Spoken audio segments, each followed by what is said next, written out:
Welcome to Niti IAS Academy, an institution for UPSC and MPSC studies. Good evening, friends. Welcome to the platform of Niti IAS Academy. Friends, since you all know, आपण इकॉनॉमीचा एक issue based initiative चालू केलेला आहे.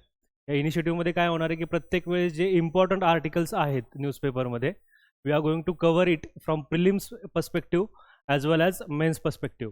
Our today's topic is more of prelims oriented because it is about infrastructure. The article came in the print. It was about India's infrastructure revolution is powering its rise in manufacturing. So we are going to cover the important topics or important things which are mentioned in this article. या आर्टिकलमध्ये काय काय बोललेले आहेत, infrastructure आणि मॅन्युफॅक्चरिंगच्या संदर्भामध्ये 2014 onwards गेल्या 10-11 वर्षामध्ये गव्हर्नमेंटने असले कुठले रिव्हॉल्युशनरी इनिशिएटिव्ह घेतलेले आहेत ज्यामुळे आपण म्हणता येईल की मर्चंडाईज ट्रेड जो आहे तो वाढलेला आहे. See we have to keep in the mind जे GDP मध्ये टोटल GDP मधील मॅन्युफॅक्चरिंगचं जे कॉन्ट्रीब्युशन आहे तर ते ऑलमोस्ट 2013-14 ते 24-25 पर्यंत ऑलमोस्ट सिमिलर राहिलेलं आहे. एक अराउंड 67 पॉईंट किंवा 17% पर्यंत हेच राहिलेलं आहे. परंतु ॲब्सोल्यूट टर्म्समध्ये इंडियाची एक्सपोर्ट खूप वाढलेली आहे. Means it was around $337 billion का काहीतरी होती, ती आता रिसेंटली $837 बिलियन पर्यंत पोहोचलेली आहे.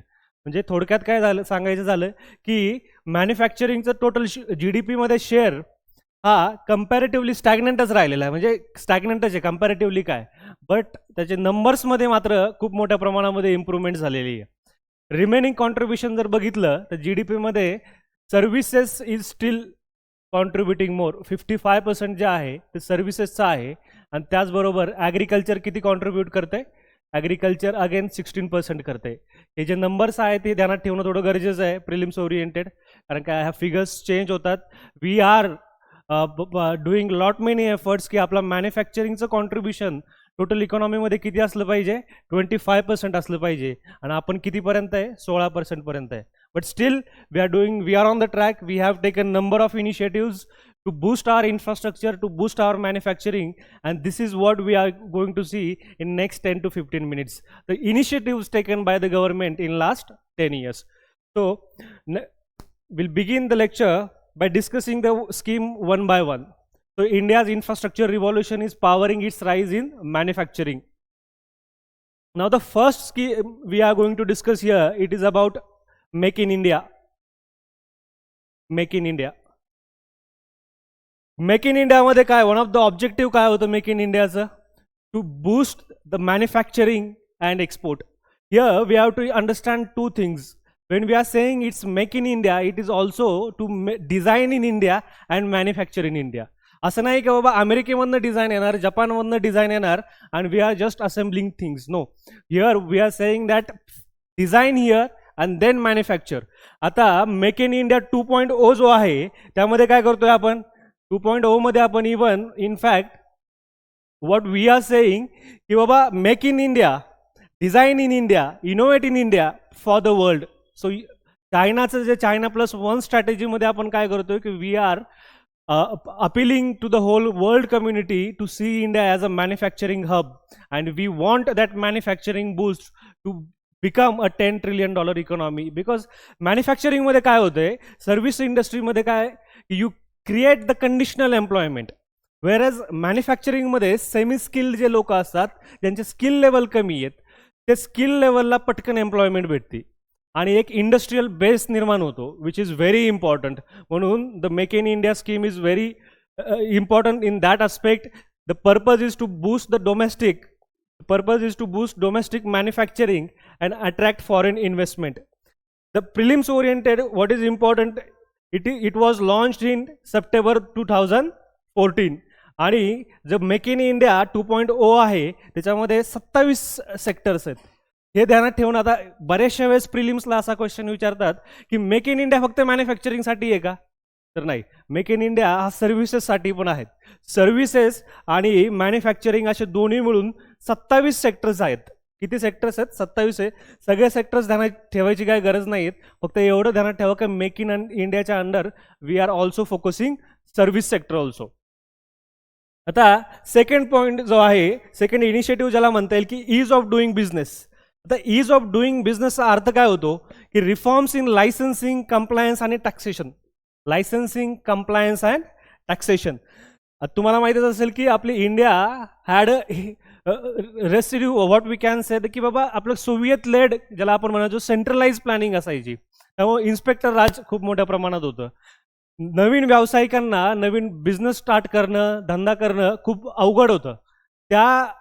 अशा परिस्थितीमध्ये एक बिझनेस क्लायमेट ज्याला आपण म्हणतो त्याची खूप मोठ्या प्रमाणामध्ये कमतरता होती. मग हेच ओव्हरकम करण्यासाठी काय आलं की ईज ऑफ डुईंग बिझनेस, वर्ल्ड बँकेचा जो रिपोर्ट होता तो आला.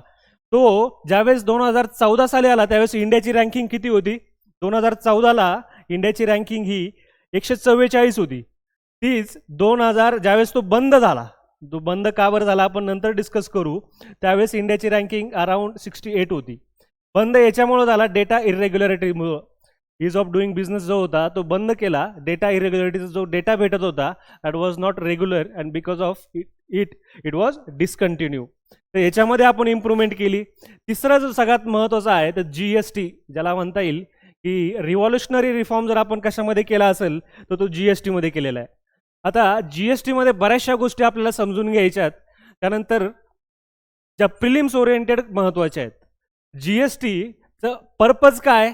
One nation one taxation. आणि GSTचं बॅकग्राऊंड काय होतं की before advent of GST, goods and services tax, each state within a country used to apply different tax structure. राजस्थानमध्ये वेगळं आहे, महाराष्ट्रात वेगळं आहे, गुजरातमध्ये वेगळं आहे. तर व्हायचं काय की जो टॅक्सचा मल्टिप्लायर इफेक्ट आहे की टॅक्सवरती टॅक्स होऊन जे टॅक्स स्ट्रक्चर युनिफॉर्म नसल्याने कॉम्पिटेटिव्हनेस जो होता इंडियन गुड्सचा तो खूप मोठ्या प्रमाणे इम्पॅक्ट होत होता. आणि हाच जो प्रॉब्लेम ओव्हरकम करण्यासाठी GST आली. GST कधी आली? तर 1 जुलै 2017 साली. आता याच अनुषंगाने महत्त्वाचं काय प्रिलिम्स ओरिएंटेड की कॉन्स्टिट्युशनल अमेंडमेंट कोणती आहे? तर GSTची जी कॉन्स्टिट्युशनल अमेंडमेंट आहे ती 101st कॉन्स्टिट्युशनल अमेंडमेंट. हे ध्यानात ठेवणं गरजेचं आहे. त्याचबरोबर आपल्याला 3 आर्टिकल्स आहेत, ते 3 आर्टिकल्स ध्यानात ठेवायचे. Article number 247A, article number 269A आणि आर्टिकल नंबर 279A. आता हे आर्टिकल कशाच्या संदर्भात आहे हे पण ध्यानात ठेवायचे. 247A अंतर्गत द स्टेट ज्याला आपण म्हणतात की government got a power to levy the GST, हे आर्टिकल 247A अंडर आहे. वेअरएज 269A अंडर काय की लेव्हीज ज्या लेव्ही केल्यात आणि डिस्ट्रीब्युशन जे होणार आहे टॅक्सचं ते कशाच्या अंडर होणार आहे? आर्टिकल 279A अंतर्गत होणार आहे. आणि आर्टिकल 279A अंतर्गत काय होतंय तर त्यामध्ये GST काउन्सिल जे आहे ती GST काउन्सिल फॉर्म केली जाते. GST काउन्सिलच्या संदर्भामध्ये आपल्याला हे ध्यानात ठेवायचं आहे की GST काउन्सिलचे हेड कोण असतात? सेंट्रल फायनान्स मिनिस्टर असतात आणि सर्व राज्याचे फायनान्स मिनिस्टर हे त्याचे मेंबर असतात. GSTचे ते डिसिजन असतात ते कुठली मेजॉरिटी आहे? GSTच्या काउन्सिलमधली मेजॉरिटी 3/4 मेजॉरिटी आहे याच्यामध्ये. हे पण तेवढंच इम्पॉर्टंट आहे प्रिलिम्स ओरिएंटेड. बघा म्हणजे आपण एक आर्टिकल डिस्कस करतोय, आर्टिकल इन्फ्रास्ट्रक्चरच्या संदर्भात आहे, परंतु त्या अनुषंगाने ज्या स्कीम्स प्रिलिम्स किंवा मेन्स ओरिएंटेड इम्पॉर्टंट आहेत त्या आपण डिटेल याच्यामधनं समजून घेण्याचा प्रयत्न करत आहोत. मेजॉरिटी जी लागते ती कोणती लागते? 3/4 मेजॉरिटी लागते. याच्यामध्ये सेंट्रलला किती वेटेज दिलेलं आहे? सेंट्रल गव्हर्नमेंटचं जे वेटेज आहे ते 1/3 आहे. वेअरॅज जे कंबाईन्ड स्टेट्स आहेत त्यांना वेटेज किती आहे? 2/3 आहे. स्टेट्सला 2/3 वेटेज आहे, सेंट्रल ज्या गव्हर्नमेंट आहे त्याला 1/3 आहे. आणि कुठला पण नवीन निर्णय घ्यायचा असेल आपल्याला तर त्याला 3/4 मेजॉरिटी लागते. कशाची लागते? GST council. GST काउन्सिल कुठल्या आर्टिकल अंतर्गत फॉर्म केली जाते? Article 279A of Indian constitution. आता हे सगळं डिस्कस करत असताना 3 आर्टिकल्स जे आहेत, जे 3 कमॉडिटी आहेत ते GSTच्या अंडर नाहीत. कुठले कुठले? एक आहे पेट्रोलियम, एक आहे रिअल इस्टेट आणि एक आहे ज्याला आपण म्हणता येईल alcohol. This 3 commodities are exempted. Currently government is thinking to bring petroleum under GST, पण तो अजून प्रपोजल आहे. आता जीएसटीचे जे स्लॅब आहेत हे पण तितकेच इम्पॉर्टंट आहे. किती स्लॅब आहेत टोटल जीएसटीचे? जीएसटीचे 5 स्लॅब आहेत, तसे 4च आहेत. 0, 5%, त्यानंतर 10%, 12%, 18% आणि 28%. ज्या इसेन्शियल कमॉडिटीज आहेत त्या इसेन्शियल कमॉडिटीज ह्या ज्या 0% टॅक्स स्ट्रक्चर ब्रॅकेटमध्ये आहेत, म्हणजे मिल्क असेल, ज्या तुमच्या डेली इसेन्शियलिटीज ज्याला आपण म्हणतो, they are placed under 0% GST tax structure. Whereas जे सिन गुड आहेत किंवा लक्झरी गुड जे आहेत, they are placed under 28% category of GST. So that was about GST which was related to exam. आणि ही जीएसटी आपण काय केलेलं आहे, त्याचं पर्पज आपण जर बघितलं तर unified tax regime, dismantling interstate barriers, की प्रत्येक स्टेटमध्ये जे डिफरंट स्ट्रक्चर होत होतं त्यामुळे वस्तू आणि सेवांच्या किमती वाढत होत्या आणि त्याचा इम्पॅक्ट काय होत होतं की एक्सपोर्ट जे कॉम्पिटेटिव्हनेस आहे इंडियन गुड्स अँड सर्व्हिसेसचं ते कुठंतरी खूप मोठ्या प्रमाणामध्ये हार्म केलं जात होतं. आता जीएसटीच्या संदर्भात अजून एक कुठली इम्पॉर्टंट गोष्ट ध्यानात ठेवायची की तुम्हाला जीएसटी जर बघितलं तर 3 प्रकारचे जीएसटी आहेत. कुठला? CGST सेंट्रल जीएसटी आहे, स्टेट जीएसटी आहे आणि IGST आपण ज्याला म्हणतो इंटिग्रेटेड जीएसटी आहे. तर हा जो सेंट्रल जीएसटी आहे levied by central government for intrastate movement, state गव्हर्नमेंटचा जीएसटी आहे levied by state government for intrastate movement of goods and services. Whereas integrated GST जो आहे which is levied by central government between interstate movement of goods and services. हे पण तेवढंच महत्त्वाचं आहे की स्टेट जीएसटी एक आहे, सेंट्रल जीएसटी आहे आणि इंटिग्रेटेड जीएसटी आहे. तर हे सगळ्या गोष्टी जीएसटीच्या प्रिलिम्स ओरिएंटेड खूप इम्पॉर्टंट होत आहेत. I hope you understood it really well. Now moving next,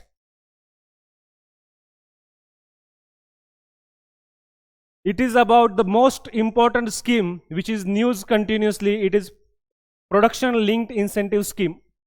Production linked incentive scheme आहे काय नक्की? It is launched in the year 2020. Production linked ही आउटपुटला इन्सेंटिव्ह देण्यासाठी लॉन्च केलेली स्कीम आहे. म्हणजे काय, जे इन्क्रिमेंटल प्रोडक्शन असेल, इन्क्रिमेंटल सेल असेल किंवा इन्क्रिमेंटल इन्व्हेस्टमेंट असेल, जर तुमच्या एखादी कंपनी इन्क्रिमेंटल सेल करत असेल, इन्क्रिमेंटल इन्व्हेस्टमेंट करत असेल किंवा इन्क्रिमेंटल सेल करत असेल तर ही प्रोडक्शन लिंक्ड इन्सेंटिव्ह स्कीम तुम्हाला त्याच्या अंतर्गत तुम्हाला फायदे होणार आहेत. तर तुम्ही बघितले याच्यामध्ये तर किती डिस्पर्स केलेलं आहे गव्हर्नमेंटनी, ऑलमोस्ट 21,000 करोड रुपीज हे असे इन्सेंटिव्हच्या स्वरूपामध्ये दिलेले. आणि PLI स्कीमचं महत्त्वाचं सगळ्यात इम्पॉर्टंट रिझन काय, टू बूस्ट द एक्सपोर्ट आणि increase the competitiveness of Indian exports.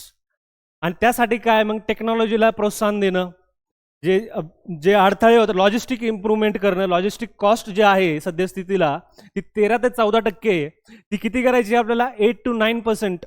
म्हणजे बघा, जे ग्लोबल स्टँडर्ड आहे तो 8 to 9% आहे. आणि हे सगळं करण्यासाठी production linked incentive scheme launch करण्यात आलेली आहे. याचा एम जसं बघितलं तर टू अट्रॅक्ट इन्व्हेस्टमेंट, आपल्याला याच्यामधनं इन्व्हेस्टमेंट तर अट्रॅक्ट करायची आहे, त्याचबरोबर ॲडव्हान्स टेक्नॉलॉजी इनकॉर्पोरेट करायच्या आहेत टू इन्शुअर ऑपरेशनल इफिशियन्सी.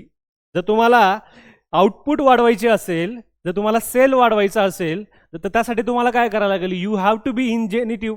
नवीन काहीतरी वैविध्यपूर्ण करून, इनोव्हेटिव्ह होऊन तुम्हाला टेक्नॉलॉजीमध्ये इम्प्रूव्हमेंट करून सेल्स वाढवावं लागेल. आणि त्यानंतर तुम्हाला हे जी प्रोडक्शन लिंक्ड इन्सेंटिव्ह आहे तो भेटेल. त्यामुळं त्यातनं काय होणार आहे की इंडियन कॉम्पिटेटिव्हनेस आहे गुड्स अँड सर्व्हिसेसचा तो 100% वाढणार आहे. आणि तो रिफ्लेक्ट पण होतोय की 2005 वर्षामध्ये गव्हर्नमेंटनी 21,000 कोटी रुपये जे आहेत ते प्रोडक्शन लिंक्ड इन्सेंटिव्ह स्कीमच्या द्वारे वाटलेले आहेत. याच्यामध्ये सेक्टर्स कवर्ड किती आहेत, 14 सेक्टर्स आहेत. आता बघा, आपण लास्ट मेक इन इंडियामध्ये किती सेक्टर्स होते, 27 सेक्टर्स होते. प्रोडक्शन लिंक्ड इन्सेंटिव्ह स्कीममध्ये किती आहेत, 14 सेक्टर्स आहेत. हे डायरेक्टली ॲब्सोल्यूट नंबर UPSC इतके इम्पॉर्टंट नाही आहेत. MPSC मात्र कधी कधी नंबर फेवर करते, नंबर पण विचारते. त्यामुळे it is better to know the figures. It is also output linked incentive scheme आहे की जर जास्त आउटपुट असेल तर तुम्हाला जास्त सबसिडी भेटणार. नोडल मिनिस्ट्री कुठली आहे, जी प्रोडक्शन लिंक्ड इन्सेंटिव्ह स्कीम जी आहे ते मिनिस्ट्री ऑफ कॉमर्सच्या अंतर्गत department for promotion of internal trade department of promotion of internal trade and investment. Department for promotion of internal trade and investment हे जे department आहे ministry of कॉमर्सच्या अंतर्गत हे production linked incentive scheme manage करते. Total investment किती attract केली आहे गेल्या 5 वर्षामध्ये? 1,61 लाख करोड. प्रोडक्शन स्टिम्युलेटेड किती झालेलं आहे? 16.5 लाख करोड. आणि एक्सपोर्ट जनरेटेड किती झालेलं आहे? 5.31 lakh crore. This is a factual information to get a better understanding of concepts. Now moving next,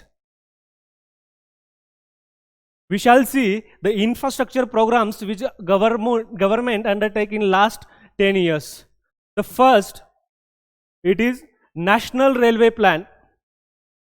याचा ड्युरेशन काय आहे? 26 ते 31, 5 वर्षाचं आहे. यामध्ये आपण काय करतोय की कॅपिटल एक्सपेंडिचर किती करणार आहे? आपण $109 बिलियन करणार आहे. आणि 25-26 या वर्षासाठीच आपण $30 बिलियन अलोकेट केलेले. कशासाठी? National railway plan. याच्यामध्ये काय करतोय आपण? ॲग्युमेंट द कॅपॅसिटी ऑफ रेल्वेज. रेल्वेची कॅपॅसिटी कशामध्ये मोजली जातात की जर तुम्ही बघितलं तर रोलिंग स्टॉक नावाची कॉन्सेप्ट आहे. त्यामध्ये काय होतं की रेल्वेचे जे इंजिन्स असतील, वॅगन्स असतील, ज्यामध्ये प्रवासी पॅसेंजर वाहून जे हे नेले जातात ते कोचेस असतात, ह्या ज्या सगळ्या गोष्टीला एकत्रितपणे रोलिंग स्टॉक म्हणतात. मग आता अजून काय वाढवायचं ते की इलेक्ट्रिफिकेशन करायचं आहे आपल्याला, बरोबर आहे की नाही? त्याचबरोबर ज्या रेल्वे ज्या ठिकाणी ज्याच्यावरनं वाहते त्या पटऱ्यांची संख्या वाढवायची, त्यांची लेंथ वाढवायची आहे, हे पण कॅपॅसिटी ऑगमेंटेशनमध्ये येतं. त्याबरोबर अजून एक याच संदर्भातली एक स्कीम आहे, ती कुठली? अमृत भारत. अमृत भारत स्कीम कशाशी संदर्भात आहे? अमृत भारत स्कीम जी आहे ती जे रेल्वे स्टेशन आहेत त्यांचं ब्युटिफिकेशन आणि काय करायचं? रिजन्युवेशन करायचं. नवीन जे रेल्वे स्टेशन्स आहेत, जे जुने झालेले रेल्वे स्टेशन आहे त्यांना अपग्रेड करायचे आणि काही ठिकाणी नवीन रेल्वे स्टेशनची निर्मिती करायची. कशा अंतर्गत? अमृत भारतच्या अंतर्गत. या अमृत भारत, वंदे भारत, नमो भारत आपण नेक्स्ट काही पॉईंट आहे त्याच्यामध्ये पण डिस्कस करणार आहोत. ही कॅपॅसिटी ॲग्मेंट करायची आहे. त्याचबरोबर वी शुड फोकस की बाबा रेल्वेमधनं झिरो कार्बन इमिशन कसं होते या गोष्टीसाठी पण आपल्याला टोटल किती इन्व्हेस्टमेंटचं टार्गेट आहे आपलं? $109 बिलियन. आता याच्यातनं होणार काय? Increase in freight share. 27 वरनं 45% आपल्याला फ्रेट शेअर करायचा आहे. फ्रेट शेअर म्हणजे कुठला? मालवाहतूक दर. पहिला किती येतो? आत्ता सध्या स्थितीला किती आहे? 27%. तो आपल्याला किती करायचा आहे? 45% करायचा आहे. म्हणजे जो पॅसेंजर ट्रेनवरचा लोड जो आहे तो आपल्याला कमी करता येईल. Increasing the freight share 27 to 45%. आता सेकंड स्कीम जर कुठली आहे इन्फ्रास्ट्रक्चरच्या संदर्भामधली तर ती आहे dedicated freight corridor. Dedicated freight corridor तुम्हाला माहितीच असेल, बऱ्याच दिवसापासून न्यूजमध्ये. त्याच्यामध्ये ईस्टर्न फ्रेट कॉरिडॉर आणि वेस्टर्न फ्रेट कॉरिडॉर असे 2 फ्रेट कॉरिडॉर आहे. आता याच्या संदर्भामध्ये हे फ्रेट कॉरिडॉर आले का? फ्रेट कॉरिडॉरच्या अगोदर काय व्हायचं की सेम पटरीवरनं मालवाहतूक पण ट्रेन जायची आणि पॅसेंजर पण ट्रेन जायची. बट दिवसा किंवा most of the time because of absence of track काय व्हायचं की जे पॅसेंजर ट्रेन्स आहेत त्यांना जास्त प्रेफरन्स दिला जायचा. आणि ज्यावेळेस मालवाहतूक जे ट्रेन्स आहेत त्यांना प्रेफरन्स कमी, अवेलेबिलिटी कमी, नंबर ऑफ ट्रेन्स कमी, तर त्याचा इम्पॅक्ट काय व्हायचा? गुड्स मुवमेंटसाठी जो ड्युरेशन आहे तो ड्युरेशन वाढायचा. मग ड्युरेशन जर वाढला तर कॉस्ट ऑफ ट्रान्सपोर्टेशन वाढली. कॉस्ट ऑफ ट्रान्सपोर्टेशन वाढलं तर काय झालं? कॉस्ट ऑफ एक्सपोर्ट वाढला. आणि ज्यावेळेस कॉस्ट ऑफ एक्सपोर्ट वाढेल तर तुमच्या परकीय देशामध्ये तुमच्या वस्तू आणि सेवांना कोण मागणी करणार? चायना ज्यावेळेस is known to manufacture the things at scale at cheaper rate. If you want to boost the export, to increase the pie of GDP, we need to take initiatives which helps us to boost the domestic consumption as well as external or what we call as exports. तर ह्या बॅकग्राऊंडमध्ये आपण काय ठरवलं होतं की बाबा dedicated freight corridor करायचा, की रेल्वे पॅसेंजरसाठी वेगळा फ्रेट कॉरिडॉर असणार आणि जे फ्रेट आहे मालवाहतुकीसाठी वेगळा करायचा. मग त्यासाठी 2 फ्रेट कॉरिडॉर आहेत. एक आहे वेस्टर्न, एक आहे ईस्टर्न. आता वेस्टर्न फ्रेट कॉरिडॉर हा कुठून कुठे आहे? हा जर प्रिलिम्स ओरिएंटेड जर बघितलं JN पेटीपासनं दादरी दिल्लीमध्ये. वेरज ईस्टर्न फ्रेट कॉरिडॉर जो आहे तो लुधियाना पंजाब, तर दाखवणी इन वेस्ट बेंगॉल, जो वेस्टर्न फ्रेट कॉरिडॉर आहे त्याची टोटल लेंथ किती आहे? 1504 किलोमीटर आहे. वेअर ईस्टर्न फ्रेट कॉरिडॉर जो आहे त्याची लेंथ किती आहे? 1337 किलोमीटर. आता हा जो ऑलरेडी ईस्टर्न फ्रेट कॉरिडॉर हा ऑपरेशनल आहे सद्यस्थितीला, वेअरॅज वेस्टर्न फ्रेट कॉरिडॉर ऑक्टोबर 2025 मध्ये ऑपरेशनल होतोय. त्या गोष्टी महत्त्वाच्या आहेत. अजून जर ट्रिव्हिया जर बघितला तर वेस्टर्न फ्रेट कॉरिडॉर जो आहे तो जपाननी फायनान्स केलेला आहे, जायका ज्याला आपण म्हणतो, जपानी industrial cooperation. Whereas eastern freight corridor जो आहे तो वर्ल्ड बँकेने फायनान्स केलेला आहे. या दोन गोष्टी प्रिलिम्स ओरिएंटेड, मी जेवढ्याच गोष्टी सांगतोय त्या खूप इम्पॉर्टंट आहे. डिस्टन्स JNPT पासून Dadri western, total length 1504 kilometre, October 2025 पासून ऑपरेशनल होणार, finance by Japan. Whereas eastern freight corridor Ludhiana in Punjab to Dankuni in West Bengal, total length 1337 kilometre, already operational आहे आणि फायनान्स बाय वर्ल्ड बँक. असे 2 रूट आहेत. याचबरोबर government अजून पण 3 रूट प्रपोज केलेलं आहे फ्रेट कॉरिडॉर मोमेंटसाठी किंवा गुड्स वाहतुकीसाठी. याच्यातनं टार्गेट काय? याचा इम्पॅक्ट हा होणार आहे की ट्रान्झिट टाइम जो आहे गुड्स मोमेंटचा तो डिक्रीज झालेला आहे 50%.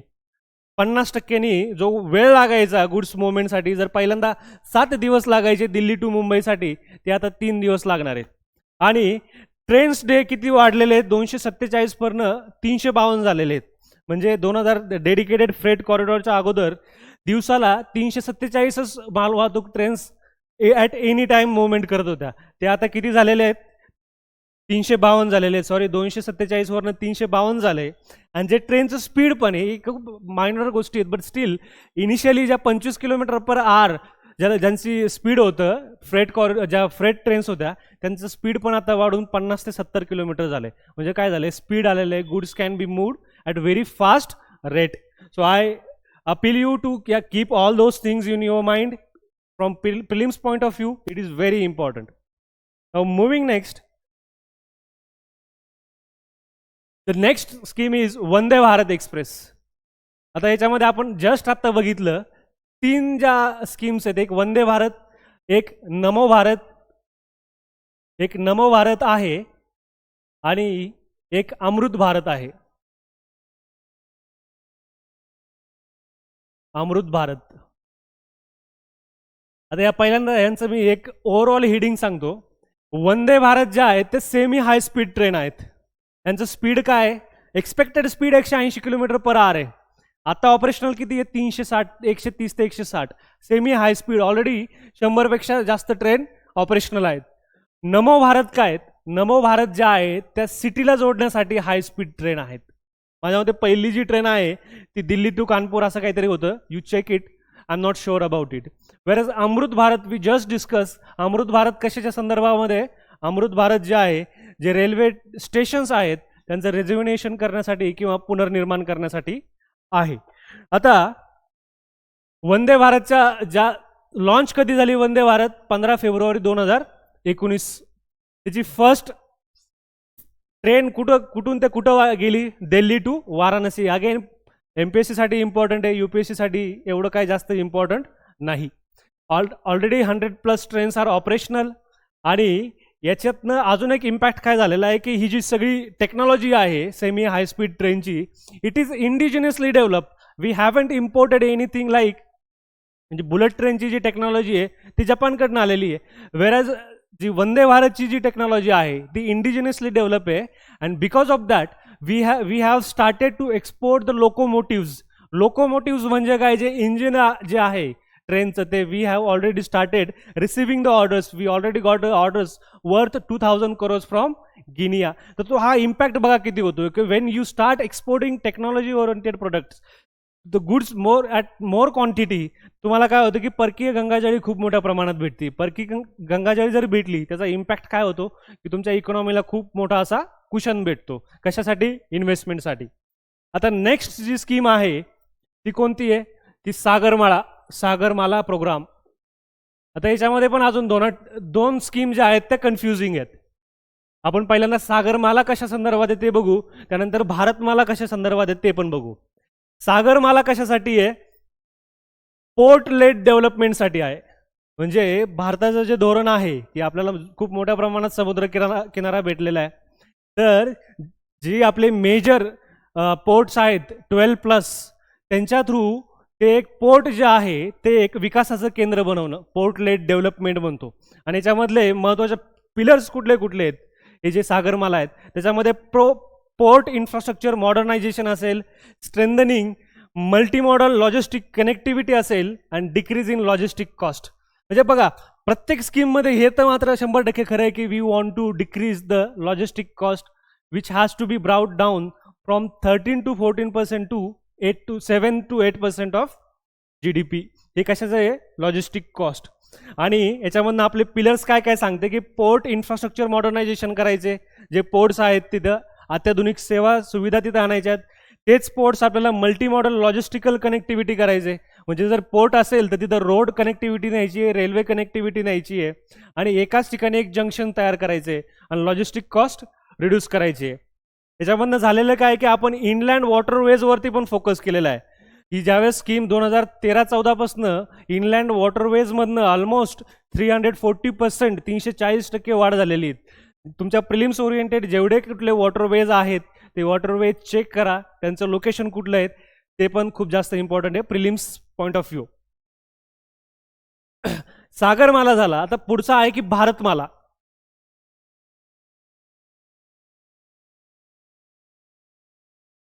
What is Bharatmala?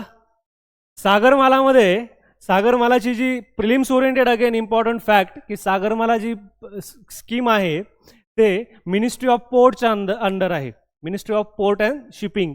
वेरॅज भारतमाला जी आहे ते ministry of road and surface transport, road and surface transport.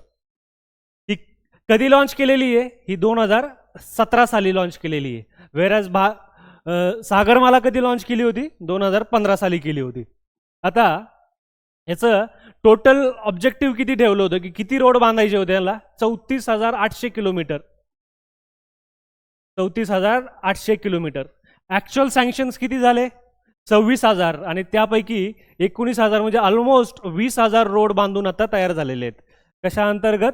Bharatmala अंतर्गत.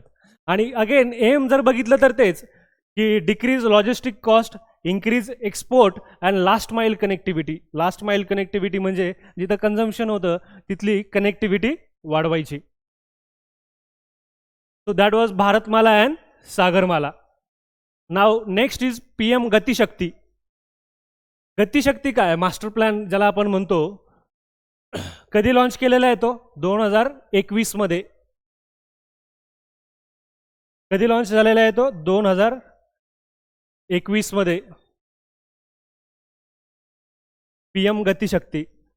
आता या PM गतिशक्तीमधनं काय करतोय आपण? Integrated infrastructure planning, reduce logistic cost. Again logistic cost आले, बट इंटिग्रेटेड इन्फ्रास्ट्रक्चर प्लॅनिंग म्हणजे ज्या 16 मिनिस्ट्रीज आहेत त्यांना आपण एक डिजिटल प्लॅटफॉर्म थ्रू जे कुठले मेजर इनिशिएटिव्ज असतील, प्रोजेक्ट्स असतील, ते इंटिग्रेटेड वे नुसार त्याची प्लॅनिंग करायची. मिशन गतिशक्ती. आणि प्रोजेक्ट्स आयडेंटिफाईड 434 असेल.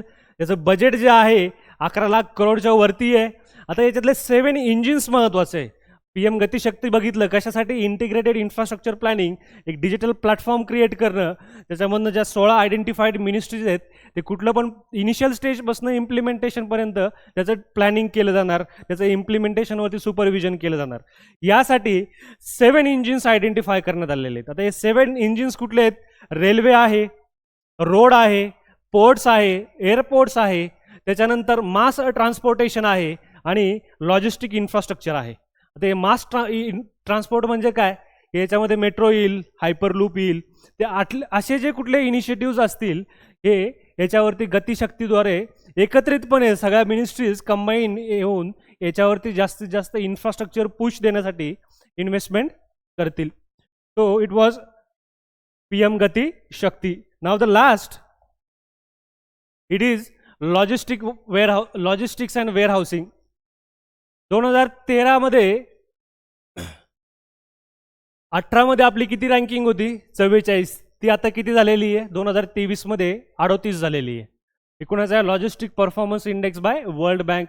इम्पॉर्टंट आहे प्रिलिम्स ओरिएंटेड. गेल्या 10 वर्षामध्ये बघा वेअर हाऊसिंगचा स्पेस पण वाढलेला आहे. It has become 516 million square feet by 2026. आणि त्याच अनुषंगाने to supplement mission Gatishakti government also launch national logistical policy launch in 2020 to supplement what to supplement mission Gatishakti. याचा ऑब्जेक्टिव्ह काय? Enhance the soft infrastructure of logistical sector. त्याला आपण म्हणता येईल की सस्टेनेबल लॉजिस्टिकल नेटवर्क प्रोव्हाइड करणं. जे लॉजिस्टिकसाठी सॉफ्ट इन्फ्रास्ट्रक्चर म्हणजे काय? ते नेटवर्क, इंटरनेट असेल, जे स्किल्ड मॅनपॉवर असतील, प्रॅक्टिसेस असतील, या प्रॅक्टिसेसला प्रमोट करणं, इन्सेंटिव्हाइज करण्यासाठी ही नॅशनल लॉजिस्टिकल पॉलिसीसुद्धा लॉन्च करण्यात आली. कशासाठी? मिशन गतिशक्तीसाठी आणि to boost the logistic sector as well as again जो आहे की बाबा लॉजिस्टिक कॉस्ट आहे ती आपल्याला कमी करायची आहे. याचबरोबर गव्हर्नमेंटनी मॅरिटाईम इन्व्हेस्टमेंट फंड हा एक अजून लॉन्च केलेला आहे. Maritime investment fund. आता हा मॅरिटाईम इन्व्हेस्टमेंट फंड कशाच्या संदर्भात आहे? मॅरिटाईम इन्व्हेस्टमेंट का फायनान्स असं काहीतरी आहे. इन्व्हेस्टमेंट फंड हा जो 25,000 कोटीचा फंड आहे,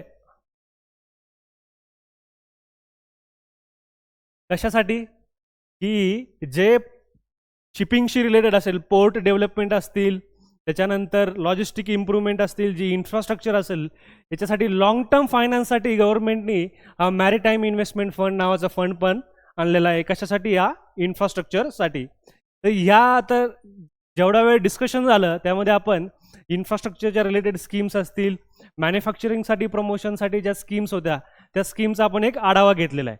आता ह्याच अनुषंगाने आपल्याला मेन्स ओरिएंटेड कुठला क्वेश्चन बनू शकतो का? तर 100% बनू शकतो. कुठला आहे हा?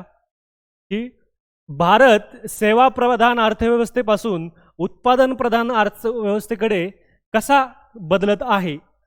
धोरण आणि लोकसंख्याशास्त्रीय सक्षमीकरण करणारे घटक हायलाईट करा. इंग्लिशमध्ये ऐकले की how is India transitioning from a service led to a manufacturing led economy, highlight the policy and demographic enablers. या क्वेश्चनमध्ये आपल्याला जेवढ्या आपण स्कीम आत्ता डिस्कस केल्या या सर्व स्कीम तुम्हाला याच्यामध्ये एक लाईन बाय लाईन तुम्ही लिहू शकता. बीट मेक इन इंडिया असेल, गतिशक्ती असेल, प्रोडक्शन लिंक्ड इन्सेंटिव्ह असेल, GST असेल, नॅशनल लॉजिस्टिकल पॉलिसी असेल, रेल्वे प्लॅन असतील, हे सर्व गोष्टी तुम्ही याच्यामध्ये लिहू शकता. आणि you can supplement your answer by saying की बाबा इंडियाची जी मर्चंडाईज ट्रेड आहे it has seen a significant boost from being 337 or 47 billion dollar to more than 850 billion dollars in recent past. आणि त्याला इंट्रोडक्शन द्यायला तुम्ही प्रोडक्शन लिंक्ड इन्सेंटिव्ह स्कीमचं देऊ शकता, which has gain traction in media.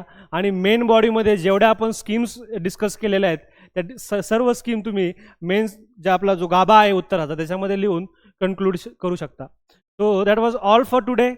We'll meet in next session with new chapter, new topic related to economics. I hope you like the lecture. For any doubt, any query, do not hesitate to reach us out. We are always open to the feedback. Thank you so much.